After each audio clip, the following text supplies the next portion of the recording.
Ya, atau RSV atau yang lainnya. Kenapa Kalau tidak terjemahan baru sekalian? tidak akan menemukan. Kenapa tidak sekalian aja terjemahan tahun 1928? Biar bisa katakan sana Isa bukan Yesus. Kalau kitab terjemahan itu memang ada namanya perubahan terus menerus, penyesuaian dengan kalimat. Bahkan Al-Quran pun terjemahan sudah direvisi berapa kali. Tak percaya saya bukakan sekarang bisa ada 2 Al-Quran yang sudah saya pegang.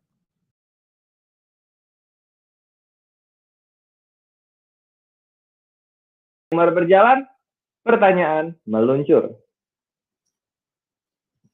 Baik, terima kasih Bang Rudi Yohanes. Langsung saja saya akan memberi pertanyaan kepada Bang Rudi. Yang pertama, seperti saya jelaskan tadi tentang kejadian, ya. Apakah Yesus mengikuti perintah pada Kejadian pasal 1 ayat 28 tentang beranak cuculah, tentang perintah beranak cuculah. Kita lihat itu kalimat perintah ya. Apakah Yesus mematuhi ataukah tidak? Kemudian, apakah Yesus akan melanggar imamat pasal 21 ayat 13 sampai 15? Karena kita ketahui Yesus itu adalah imam besar. Apakah akan melanggar dengan cara tidak menikah? Itu ya. Kemudian yang lainnya tadi sudah saya sampaikan sebenarnya pertanyaannya, cuma ini saya ulang lagi. Nanti kalau sempat tolong dijawab. Jadi bolehkah dalam tradisi Yahudi atau ajaran Yesus itu ya perempuan bersentuhan dengan laki-laki yang dalam hubungan saudara atau keluarga, itu saling bersentuhan. Dan tentang perlakuan Maria terhadap Yesus, itu menyekat dengan rambut, mencium kaki Yesus, meminyaki dengan minyak wangi, itu menurut Bang Rudi itu dalam rangka apa? Karena setahu saya kalau mengurapi itu hanya meminyaki kepala, ya. Kemudian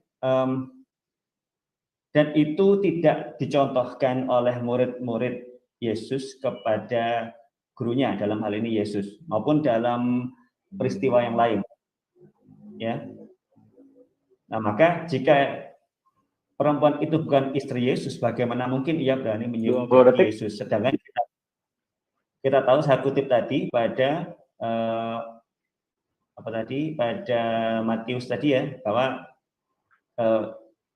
Yesus mengajarkan agar jangan berzina, karena setiap orang yang memandang perempuan sudah berzina dengan. Terima kasih Ahi Franky untuk pertanyaannya. Bang Rudi diharapkan bisa menangkap garis besar dari pertanyaan Ahi Franky. Jika Bang Rudi siap untuk menjawab, katakan siap. Siap. Cakep. Thank you. Timer berjalan, jawaban dari Bang Rudi meluncur. Share screen, mohon admin di share screen. Ya, share screen on the way. Silakan sambil dilanjut Bang Rudi. Imamat 21, Pak Franky harus jeli melihat. Ayat 1, Tuhan berfirman kepada Musa, bicaralah kepada para imam anak-anak Harun, dan katakan mereka, seorang imam janganlah menajiskan diri dengan mati antara orang-orang sebangsa. Di sini dijelaskan bahwa Allah berfirman itu kepada keturunan Lewi atau anak-anak Harun ya. Waduh, ada orang mati dibawa dengan dikawal polisi, berarti copit atau apa ya, kita nggak tahu. Dah, depan rumah saya lewat. Nah, maka saya bukakan lagi, Yesus memang imam besar, tetapi bukan imam besar yang diangkat dengan hukum Lewi. Kita buka Ibrani 7. Ya. Sehingga Yesus tidak terikat terhadap apa yang Bapak bilang harus menikah.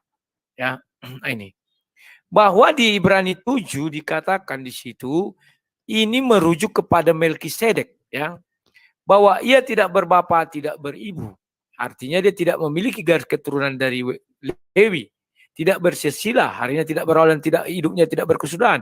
Dia tidak bersila dari Lewi, tidak berawal dan hidupnya tidak berkesudahan dari garis keturunan Lewi, ya kan? Ia tetap imam sampai selama-lamanya ini.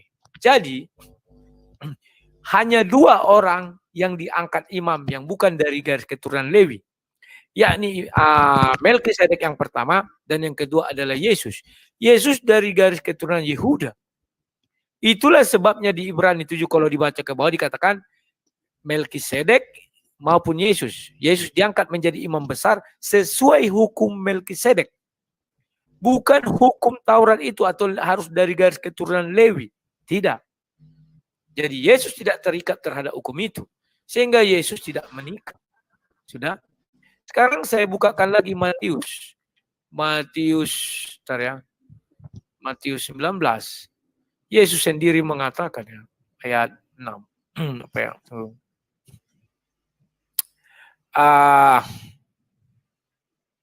Sebentar ya.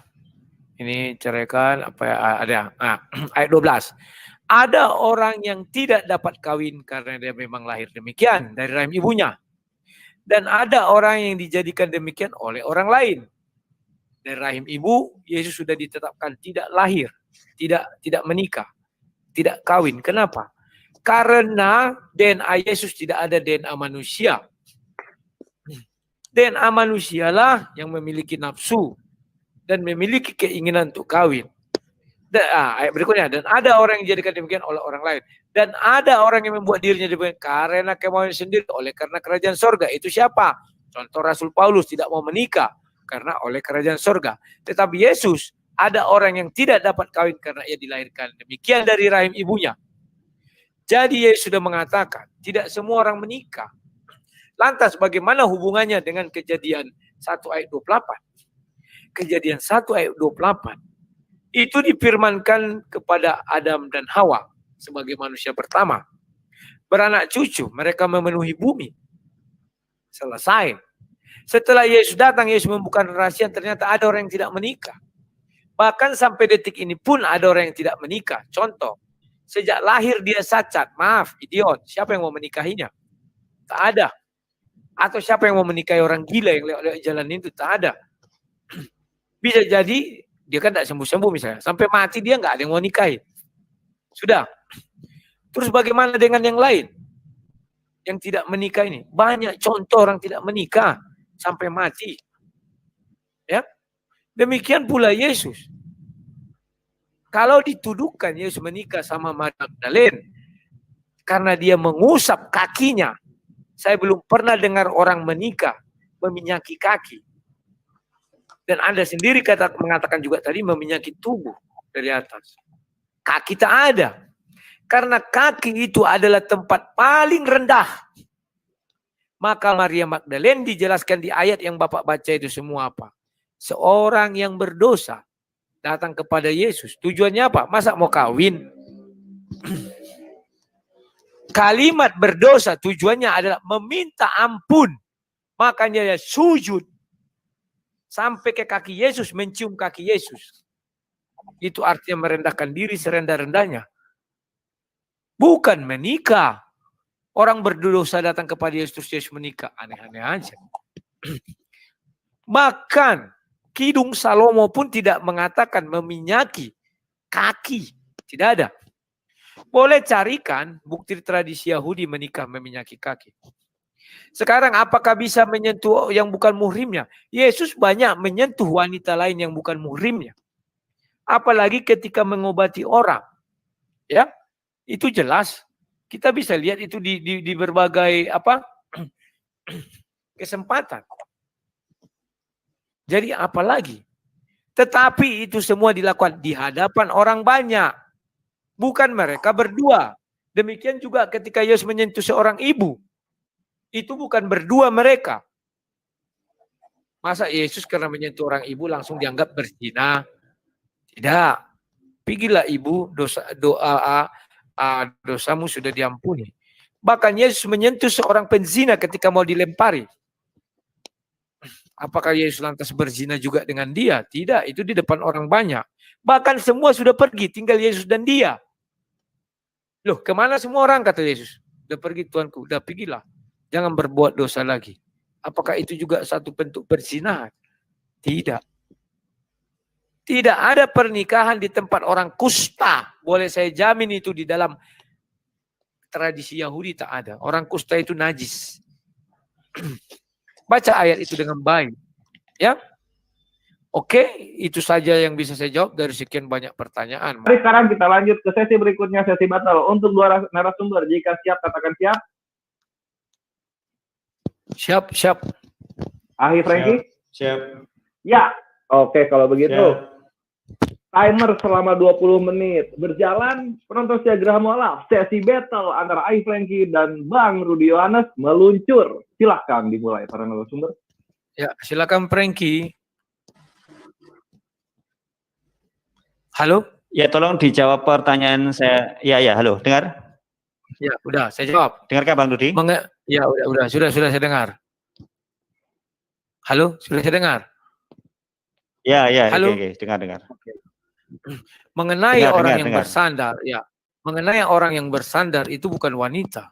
Karena hari itu adalah mereka merayakan Paskah bersama murid-murid. Murid-murid Yesus ada 12. Itulah Yohanes 13 itu dibaca dengan baik. Dan mengenai tidak mungkin seorang bersandar kepada Yesus. Yudas pun mencium Yesus. Mungkin Anda mengatakan tidak mungkin laki-laki mencium Yesus. Ya. Mengenai diminyaki itu. Sudah jelas dibaca ayatnya itu di Matius berapa tadi itu, aduh aku lupa juga. Yesus pun menyentuh seorang wanita sebelum itu kan, sebelum minyak ke tangannya itu. Dan itu tidak dikatakan zina karena di hadapan orang banyak. Tidak ada pernikahan meminyaki kaki dan sujud. Kan sudah jelas dikatakan kalimat pertama, dia berdosa, orang berdosa. Tujuannya datang ke situ apa? Mau minta ampun. Diampuni Yesus, pergilah, dosamu sudah dihapuskan. Nah, apalagi apamu, sanggahanmu, silakan. Ya. Ya, tadi yang pertama yang untuk bersandar dari Yesus itu berbeda dengan ketika mencium Yesus, karena di tradisi Islam ya. Jadi cium pipi itu sebenarnya suatu keakraban. Ya, di Arab itu sering berbeda. Kok menjadi ke tradisi Islam? Bukan. Ini sesuatu yang lumrah, budaya ya. Tapi berbeda dengan bersandar di dada Yesus. Itu dalam rangka apa? Coba buka ayatnya, berbeda. aku lihat bersandar di dada mana. Tolong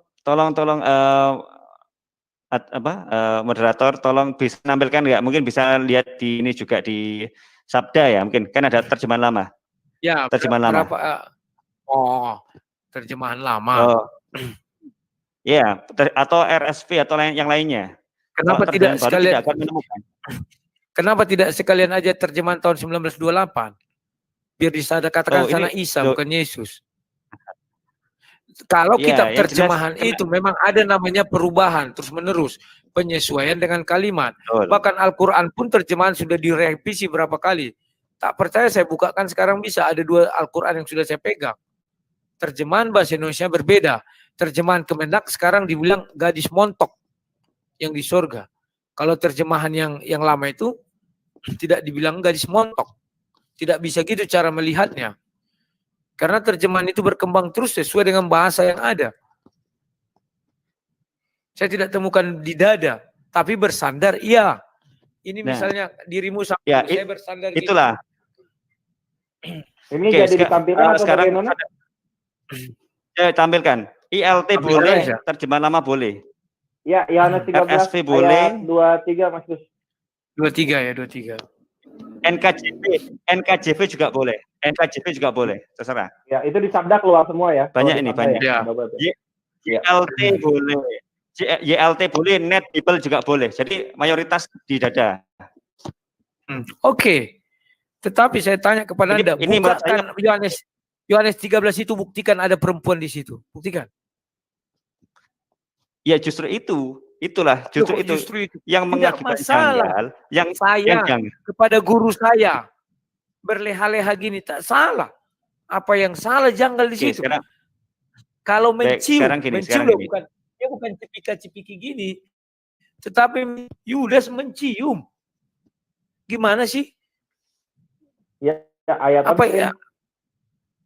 Coba yang ini aja, yang 13 ayat 25 ayat 25. Oh, yang atas.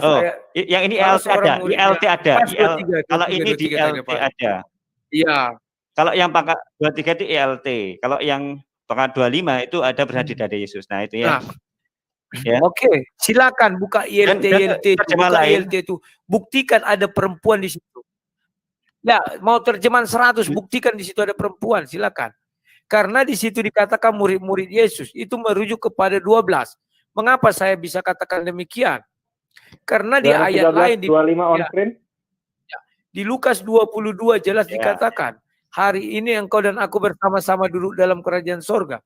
Itu kepada 12 murid. Bukan ada di situ wanita, silakan. Itu acara perayaan Paskah. Bagaimana Anda mengatakan itu wanita? Nggak bisa. Ya, yang saya ingin tanyakan ya, pernahkah murid Yesus itu seperti ini? Seperti murid yang dikasih. Di sini disebutkan ada murid yang dikasihi, sehingga ini adalah mengacu pada satu figur, ya, satu figur, bukan keseluruhan. Jika ada murid yang dikasihi, berarti selain itu tidak dikasihi. Oh, ya, tidak bisa langsung ya lawannya itu, begitu, tidak dikasihi. Sebentar, tidak bisa ya begitu. Kalau ada yang dikasihi, artinya itu spesial. Bukan berarti yang lain tidak dikasihi. Betul, setuju. Baik, setuju. Baca spesial. ayat Siapa yang... coba dibaca ayat Yohanes 13. Buktikan di situ ada perempuan. Saya ingin tahu dari bagian mana Anda bisa mengatakan itu ada perempuan.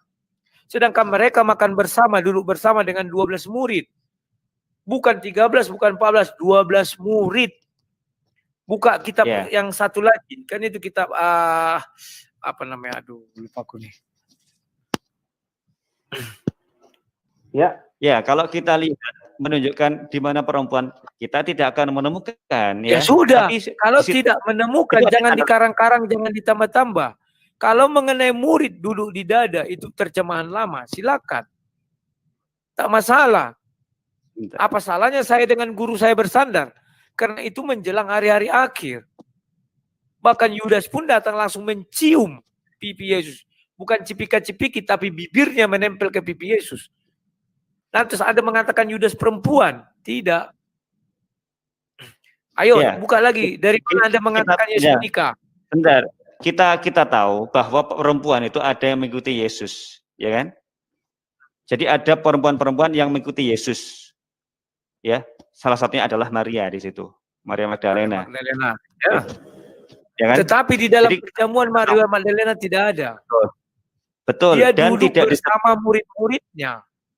Betul, dan tidak disebutkan siapa saja muridnya di situ. Hanya bersama murid-muridnya. Sehingga kenapa tidak disebutkan? Coba baca Yohanes 13 itu baik-baik. Ya. Ke-12 murid, dia membasuh kaki ke-12 murid. Oh, itu berbeda lagi. Loh, itu masih dalam satu rangkaian. Ayat 13 itu satu rangkaian Paskah di dalam ruangan.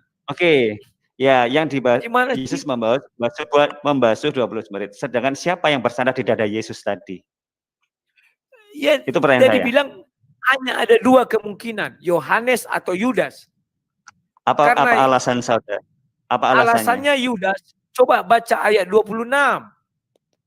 Nah, jawab Yesus, dialah kepada yang akan berroti. Sesudah ia mencelupkannya, saya sudah berkata dengan yang berroti mencelupkan berikan kepada Yudas anak Simon Iskariot.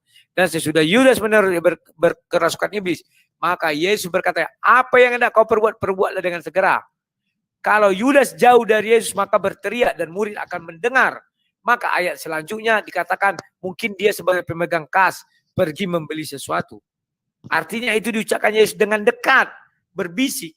Artinya Yudas kalau nggak di kiri di kanan Yesus, selesai. Yang melakukan tingkah-tingkah aneh siapa? Yudas. Dia mencium Yesus. Artinya tidak bahwa bersandar itu juga bisa dilakukan Yudas. Karena Yudas sangat mengasihi Yesus. Lantas nanti kalau kamu lebarkan kenapa dia berkhianat, itu lain masalah. Nah itu. Hanya Yudas yang memeluk Yesus dan mencium Yesus. Hanya Yudas. Ya, di situ bukan Yesus. Bukan orang yang mengasihi Yesus, tapi orang yang dikasihi oleh Yesus. Murid yang dikasihi oleh Yesus. Yesus mengasihi dia karena dia juga mengasihi. Kenapa tidak? Apa yang salah dengan ayat itu? Makanya di situ tidak ada akan temukan wanita di dalam perjamuan malam itu. Tidak ada. Yang melakukan tingkah-tingkah seperti itu hanya Yudas. Yudas lah yang memeluk Yesus. Mungkin Anda berkata, itu perempuan. Mana mungkin laki-laki memeluk Yesus? Yudas memeluk Yesus. Yudas mencium Yesus. Kemudian yang saya sambung tadi, tinggal di rumahnya, menerima di rumahnya tadi ya. Inilah ibumu, inilah anakmu. Kemudian menerima di rumahnya. Kira-kira apakah ibu Yesus? Apa salah saya menerima ibu teman saya tinggal di rumah saya? Yang sudah saya anggap itu sebagai ibu saya sendiri. Salah enggak? Tidak salah. Karena saat itu mereka perjalanannya jauh, penyalipan itu bukan dekat, jauh. Dari Bethlehem, dari Nazaret ke Golgata itu jauh. Ya. Di Maka situ murid-murid disebutkan, Yesus apa? di situ Baca ayat disebutkan itu. inilah, ya. Di situ disebutkan inilah anakmu, inilah ibumu. Kalau itu adalah Ya. murid, ya, tidak akan disebut inilah anakmu. Yang paling memungkinkan disebut dengan anak Kenapa adalah tidak mungkin? Yesus itu guru daripada murid-muridnya. Ini betul. ibunya, ini anakmu, tak Betul. salah. Saya juga guru saya panggil Bu sampai saat ini. Tak salah. Apa yang salah? Ya, Tak ada, Pak. berbeda. Bedanya Tentu di berbeda. mana? Ya. Itu tidak bisa Bapak Anak. jadikan, itu tidak bisa dijadikan sebagai bukti menikah. Tidak bisa. Kalau bukti menikah, Bapak jadikan mana acara pernikahannya, mana acara perkawinannya, siapa anaknya. Itu baru pembuktian Yesus menikah. Mana dalil Bapak lagi mengatakan Yesus menikah? Coba. Kalau menginap-nginap di rumah, mana bisa dibilang itu menikah?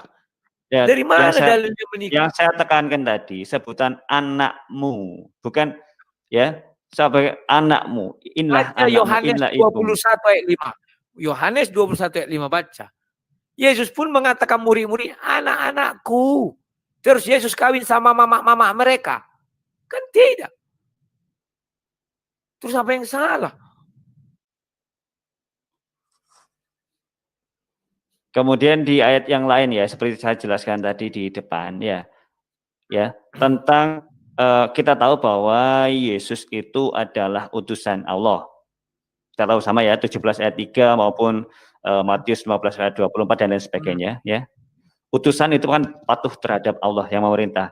Di ayat lain di Yohanes kan ada Yesus mengikuti kehendak ya, Bapak tidak dapat berbuat apa-apa.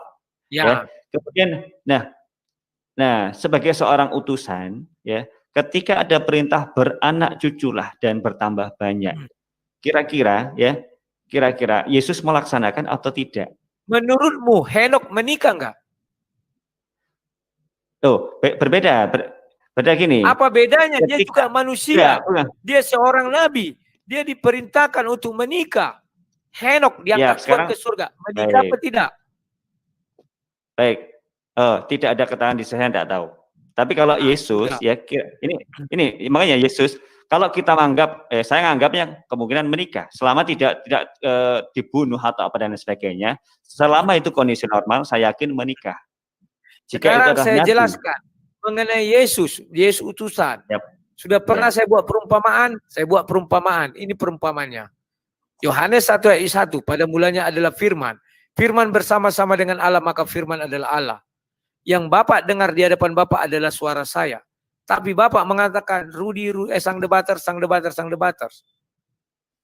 Padahal saya nggak ada di hadapan Bapak. Suara saya itu yang Bapak bilang sang debater. Sesudah itu saya utus citra saya kepada Bapak dan suara saya. Inilah dia. Hanya dua itu yang saya utus. Citra, gambar saya, dan suara saya. Maka saya yang di hadapan Bapak mengatakan, aku adalah utusan si Rudi. Artinya apa? Dia itu adalah aku dan si Rudi adalah sama. Sang debaters dengan si Rudi adalah sama. Yesus dan Bapa adalah sama. Paham nggak? Apakah mungkin aku yang ini menikah? Apakah mungkin Allah itu menikah? Sebab yang kuutus itu adalah Yesus. Yesus itu terlahir daripada Roh Kudus, Pak. Sehingga di dalam dirinya ada Tuhan. Sehingga dia tidak memiliki nafsu seperti yang Bapak katakan. Maka sekarang DNA nafsu itu tidak ada di dalam diri Yesus.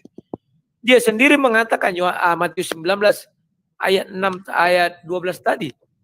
Ada yang dari kandungan memang tidak menikah. Dari kandungan sudah ditentukan demikian. Oke, maaf, saya ingin menyanggah Bang Rudi ya. Jadi silakan. Walaupun sudah berbeda topik tadi ya tentang Yohanes pasal 1 ayat 1 sampai 14 ya kan ya. Jelas saya berbeda. Menjelaskan ketuhanan Yesus biar Bapak tahu ya siapa. Sama ini juga saya ingin menjelaskan juga ya, itu beda.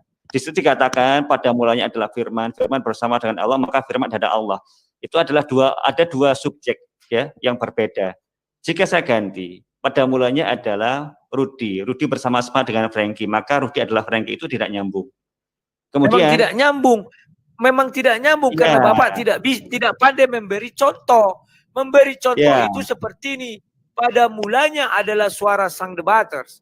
Sang debaters bersama-sama dengan sang debaters. Maka sang debaters adalah sang debaters. Menurut Bapak yang Bapak dengar di hadapan Bapak ini sekarang, siapa? ya. Saya tanya dulu. Siapa? Suaranya Bang Rudi. Suaranya Bang suaraku. Rudi. Kenapa Bapak mengatakan itu adalah aku? Karena suaraku bersama-sama dengan aku.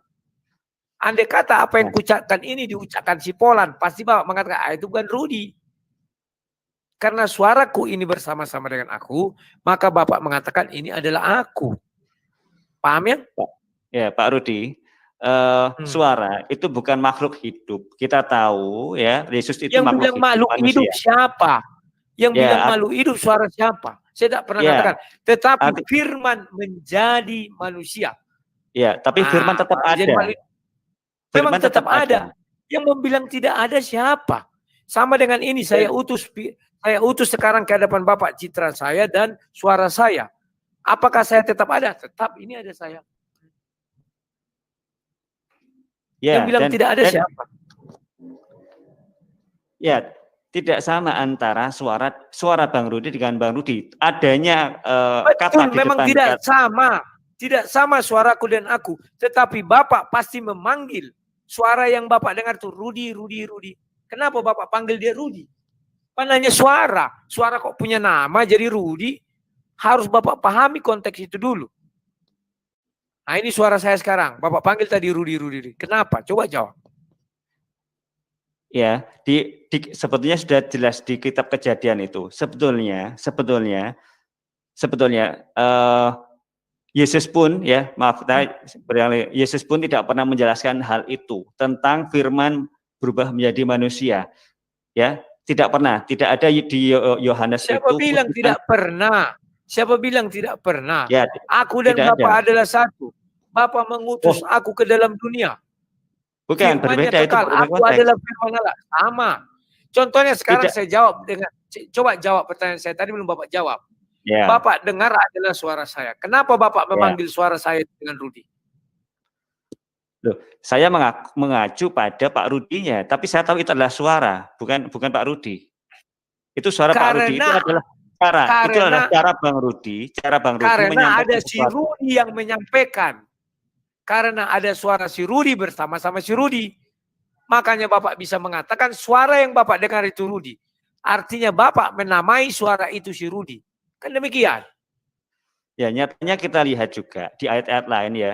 Jika suara itu adalah suara Bang Rudi adalah Bang Rudi. Sekarang kembali back to Bible. Kita kembali ke topik. Bagaimana jelaskan Yesus menikah? Ya, Yesus akan menikah karena akan mentaati perintah sebagaimana di Kejadian pasal 1 ayat 28. Ya, sebetulnya ini tadi ya asumsi Bang Rudi tadi tentang Yesus adalah firman menjelma menjadi manusia, itu saya pun ingin menyanggahnya. Ya, Yesus pun berdoa kepada Allah ya. Yesus berdoa semalam-malam. Artinya, nah dengar. Sekarang lihat di layar Bapak ada si Rudi. Dia bicara kepada si Rudi. Rudi, kita nanti jumpa ya. Apa salah? Enggak salah. Itu yang di depan Bapak. Ini berbeda. Ini berbeda. Berdoa artinya berbicara dari bumi ke langit. Berbicara kepada Bapak yang sekarang yang di depan Bapak. Lihat ini di depan Bapak ada si Rudi namanya. Rudi. Ya. Nah, dia bicara kepada si Rudi. Berdoa dia misalnya kepada apa? Rudi, nanti kita ketemu ya. Apa yang salah? Rudi, selamatkanlah aku. Apa yang salah? Gini tadi tentang berdoa tadi. Berarti kan yang berdoa kembali kepada topik Yesus menikah. Silakan. Ya, itu tadi. Berarti saya menjelaskan karena pada Kejadian pasal 1 ayat 28. Kemudian saya menyanggah Bang Rudi bahwa Yesus itu bukan keturunan Lewi. Saya menyanggahnya Yesus keturunan Lewi. Dari mana? Yesus itu adalah imam. Imam itu keturunan Lewi atau keturunan Harun. Kita tahu Elizabeth itu keturunan. Ibrani 7 baca. Pengangkatan Yesus sebagai imam bukan dengan hukum Lewi, tetapi dengan hukum Melkisedek. Kenapa demikian? Siapakah Melkisedek? Melkisedek adalah imam besar pertama sekali yang bukan dari garis keturunan Lewi. Karena dia hadir jadi imam. Tidak bersijilah, tidak Iya, bersijilah. terima kasih betul, untuk dua narasumber. Silahkan berhenti sejenak untuk sesi battle ini, karena sesi battle kita sudah berakhir.